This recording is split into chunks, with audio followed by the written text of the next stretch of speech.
السلام علیکم ویورز، کیسے ہیں آپ سب لوگ؟ امید ہے سبھی لوگ خیر خیریت سے ہوں گے۔ آج کی قسط تھوڑی چھوٹی ضرور ہے، لیکن کچھ نہ ہونے سے کچھ ہونا بہتر ہے۔ آپ لوگوں کے رسپانس کا انتظار رہے گا، تو شروع کرتے ہیں۔ ہاتھ گھر آیا تو وہ منہ سر لپیٹ کر سو رہی تھی۔ انمول کئی بار آواز دینے کے بعد بھی وہ نہیں اٹھی۔ وہ سمجھ گیا تھا کہ ابھی بھی ناراضگی دور کرنے کا ارادہ نہیں ہے۔ دیکھو، اب مان جاؤ، میں سوری کر رہا ہوں۔ بند مگر جنبش کرتی پلکیں اس پر انمول کے ناٹک کی حقیقت باور کروا گئی۔ مطلب وہ جان بوجھ کر اسے ستا رہی تھی۔ دیکھو، ایسے میرے سامنے بے سدھ لیٹی رہو گی تو میرا ایمان ڈولتے دیر نہیں لگے گی، پھر میں تمہاری ناراضگی کی پرواہ کیے بغیر شروع ہو جاؤں گا۔ ہاتھ کی ایسی دھمکی پر وہ تلملا اٹھی۔ ہاں، میں ہوں ہی بے فالتو کھلونا، جس سے آپ کا جب دل چاہے گا کھیلیں گے، جب دل چاہے گا دور پھینک دیں گے۔ وہ اٹھ کر بیٹھتے ہی چیخ پڑی، استغفر اللہ۔ ہاتھ نے اس کی ایسی تلخی پر کانوں میں انگلیاں پھنسائیں۔ اف، چلو آج میں تمہارے لیے ایک تازہ غزل یاد کر کے آیا ہوں، وہ سن لو، پھر بولنا ناراضگی ہے کہ نہیں۔ بھاڑ میں جاؤ تم اور تمہاری فضول شاعری۔ وہ منہ کے ہزاروں زاویے بگاڑتی سلیپر پہن کر ڈریسنگ ٹیبل کے سامنے جا بیٹھی۔ تھوڑی دیر پہلے ہی وہ نہائی تھی اور اس کے گھنگریالے بال سوکھنے کے بعد الجھ چکے تھے۔ اپنے بالوں کو دیکھ کر وہ آنکھیں میچ کر رہ گئی۔ عرض کیا ہے میری جان؟ ہاتھ کی آواز دوبارہ سماعتوں سے ٹکرائی۔ ایک بار اس نے کوئی غزل یاد کر لی تو دنیا کی کوئی طاقت اسے اپنی غزل سنانے سے نہیں روک سکتی تھی۔ انمول بھی صبر کا کڑوا گھونٹ پی کر رہ گئی۔ تم حقیقت نہیں ہو، حسرت ہو، جو ملے خواب میں وہ دولت ہو۔ میں تمہارے ہی دم سے زندہ ہوں، مر ہی جاؤں جو تم سے فرصت ہو۔ کتنا جھوٹا ہے یہ انسان۔ غزل کے مصرعوں پر انمول کے دل نے جو تبصرہ پیش کیا وہ سراسر شاعر کے انتخاب کی توہین تھا۔ تم ہو خوشبو کے خواب کی خوشبو اور اتنی ہی بے مروت ہو۔ تم ہو پہلو میں پر قرار نہیں، یعنی ایسا ہے جیسے فرقت ہو۔ تم ہو انگڑائی رنگ و نکھت کی، کیسے انگڑائی سے شکایت ہو۔ اپنے جیسی ہی غزل یاد کر کے آیا ہے، ٹھرکی۔ آنکھیں گھما کر اس نے ہیئر برش اٹھا لیا۔ کس طرح تمہیں چھوڑ دوں جانا، تم میری زندگی کی عادت ہو۔ عادت نہیں، گلے کا توق ہوں۔ وہ سر جھٹک کر آئینے میں دیکھتے ہوئے دوبارہ اپنے بالوں پر توجہ دینے لگی۔ کس لیے دیکھتی ہو آئینہ؟ تم تو خود سے بھی خوبصورت ہو۔ مجال ہے جو یہ بندہ کوئی موقع ہاتھ سے جانے دے۔ داستان ختم ہونے والی ہے، تم میری آخری محبت ہو۔ واہ واہ واہ واہ، تالیاں۔ غزل کے اختتام پر اس نے خود ہی واہ واہی کا ڈھنڈورا پیٹنا شروع کر دیا۔ انمول نے ابرو اچکا کر اسے تالیاں بجاتے دیکھا۔ کیسی لگی غزل؟ وہ بیڈ پر بیٹھے مسلسل 2 منٹ تک اس کے جواب کا انتظار کرتا رہا، مگر مجال ہے انمول پر اثر ہوا ہو۔ چلو بتاؤ، تمہارے لیے میرا انتخاب کیسا ہے؟ واہیات۔ آئینے میں ہاتھ کے عکس کو دیکھتے ہوئے انمول نے جو جواب دیا تھا اس نے ہاتھ کا حلق تک کڑوا کر کے رکھ دیا۔ تیش میں آ کر قریب پڑے تکیے کو ہاتھ نے زمین پر پٹک ڈالا اور خود 2 قدم میں ہی انمول کے عین مقابل آ کھڑا ہوا۔ میرے جذباتوں کی توہین کرنے کی تمہاری ہمت بھی کیسے ہوئی؟ اسے اتنا تیش میں دیکھ کر بھی انمول کے سکون میں کوئی فرق نہیں آیا۔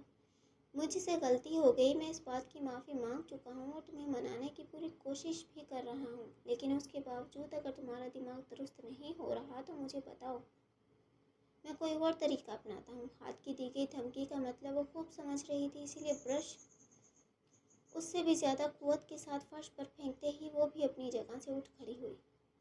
اور تم سے امید بھی کیا کی جا سکتی ہے؟ زور زبردستی سے اپنی دھونس جمانے کے علاوہ تمہیں آتا کیا ہے؟ مت بھولو، تمہاری وجہ سے میری زندگی برباد ہوئی ہے۔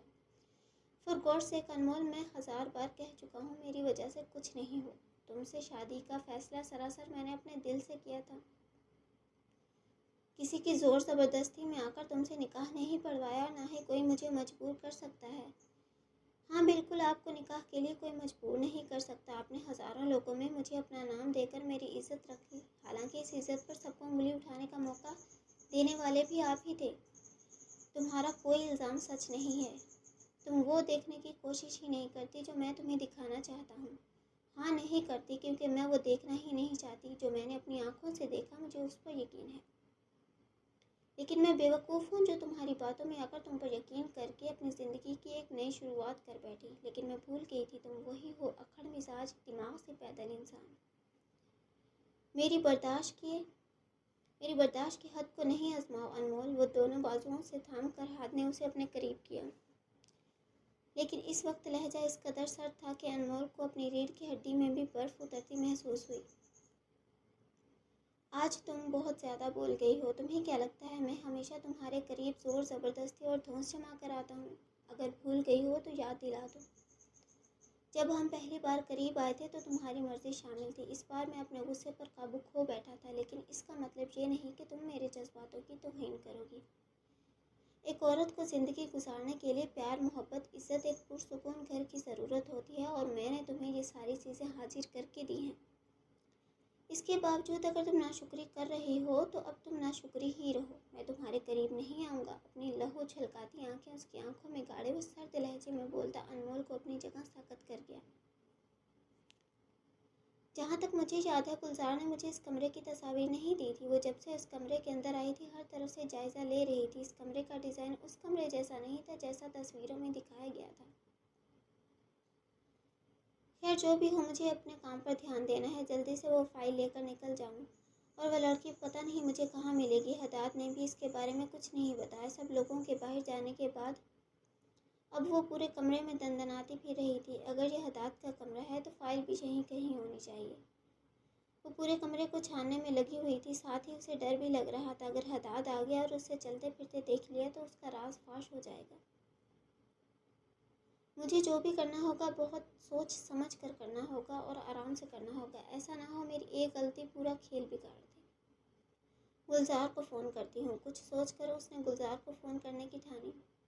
اپنے گھٹنے کے نیچے ایک چھوٹی موٹی بینڈیج کے درمیان اس نے اپنا موبائل چھپایا ہوا تھا، مگر اب اس بینڈیج میں کوئی موبائل نہیں تھا۔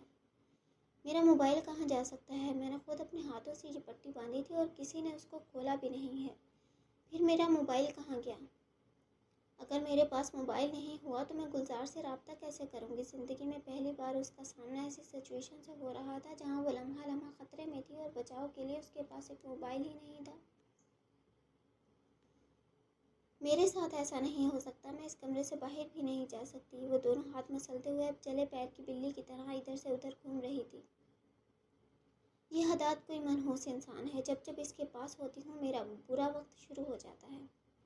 حداد کا سوچ کر ہی اس کے دماغ میں آگ لگ گئی، لیکن موبائل تو مجھے کسی بھی صورت چاہیے ہوگا۔ کیا کروں کیا کروں کیا کروں؟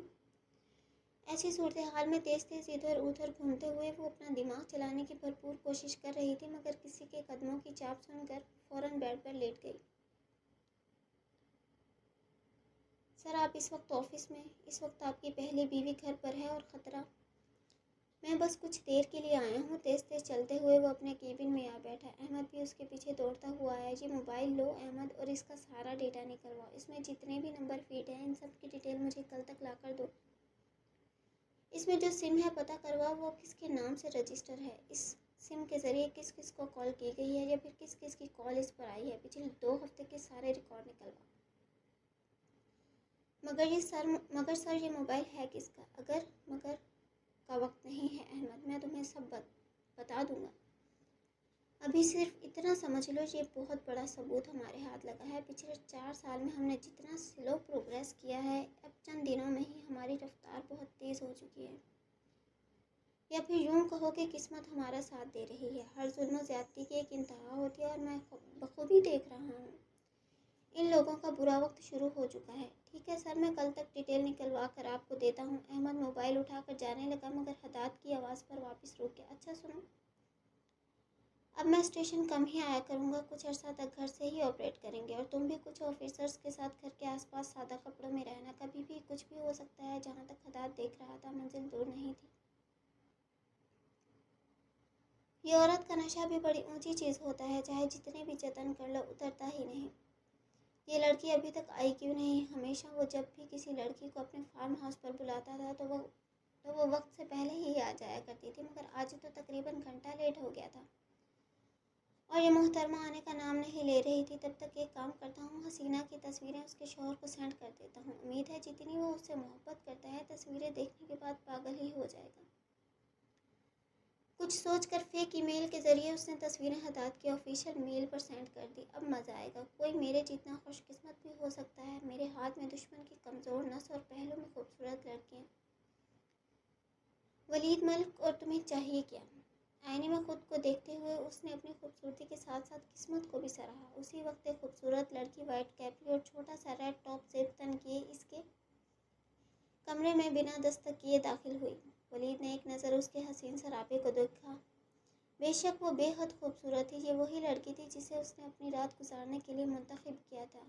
تم گھنٹہ لیٹ کیوں آئی ہو؟ ولید اپنی شرٹ کے بٹن کھولتا ہوا اس کے قریب آنے لگا۔ ڈارلنگ، میں ویٹ کرو، اتنی بھی کیا جلدی ہے؟ ابھی میں آئی ہوں اور تم؟ وہ ناز و ادا دکھانا چاہ رہی تھی، مگر ولید نے اسے کمر سے پکڑ کر اپنے قریب کیا اور اس کا خوبصورت منہ دبوچ کر بولنے سے روکا۔ جتنے پیسے تمہیں ملے ہیں اس حساب سے تمہیں 4 گھنٹے پہلے آ کر مجھے خوش کر دینا چاہیے تھا، مگر تم تو گھنٹہ لیٹ ہو۔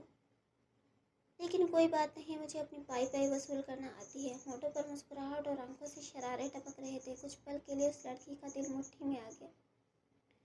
میں یہاں تمہاری خدمت کرنے ہی آئی ہوں، وہ بمشکل مسکرا پائی۔ ولید نے اس کے ہاتھ میں پکڑا چھوٹا سا ہینڈ بیگ کھینچ کر دور پھینکا۔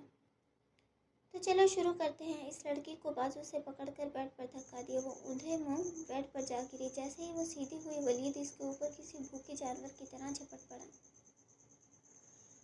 دونوں ہاتھوں سے اس کے ٹاپ کو درمیان سے چیر کر اسے انجانے سے خوشی ملی۔ اگلے ہی پل وہ اس لڑکی کے سینے کو کسی وحشی درندے کی طرح نوچ رہا تھا۔ کچھ وقت تک تو وہ برداشت کرتی رہی، لیکن پھر تکلیف ناقابل برداشت ہو گئی تو اس لڑکی کی چیخیں پورے کمرے میں گونجنے لگی۔ اتنی آہو بکا سے بیزار ہو کر ولید نے اس کے منہ پر سناٹے دار تماچا دے مارا۔ چپ کر سالی، میرے سامنے ڈرامے کرتی ہے، اور یہ چیخو پکار ابھی سے کیوں؟ ابھی تو میں نے شروعات کی ہے۔ ایک کمینی مسکراہٹ چہرے پر سجائے اسے گھورتا وہ بائیں ہاتھ سے اس کی کیپری کا بٹن کھولنے میں کامیاب ہوا۔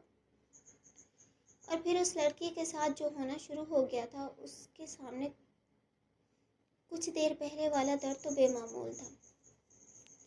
حقیقتاً ولید نے ڈرگز لے رکھے تھے۔ جب وہ شدید نشے میں ہوتا تھا تب عورت کے ساتھ ایسا ہی سلوک کرتا تھا۔ مجھے جانے دو، تم ایک وحشی انسان ہو۔ اس لڑکی کی چیخو پکار سننے والا یہاں کوئی نہیں تھا، یا شاید یہاں پر جتنے بھی لوگ تھے انہیں ان سب چیزوں کی عادت تھی۔ ہیر، تم صرف میری ہو، آج ہم ایک ہو جائیں گے۔ نشے میں بھی وہ ہیر کو بلا رہا تھا۔ ہیر صرف میری ہے، اس کے ساتھ میں رہوں گا، اس کے وجود پر حکمرانی میں کروں گا۔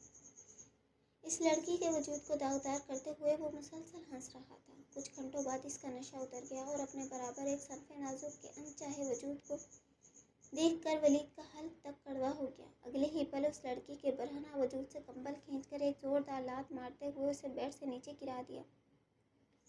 نکلو یہاں سے، تمہارے پیسے اکاؤنٹ میں پہنچ جائیں گے۔ آپ لوگ ریویو دیں تاکہ مجھے روزانہ ایپیسوڈ دینے میں آسانی ہو۔ آپ لوگوں کا ریویو، آپ لوگوں کا رسپانس میرے لیے بہت معنی رکھتا ہے۔ تو بنے رہیں، خوش رہیں۔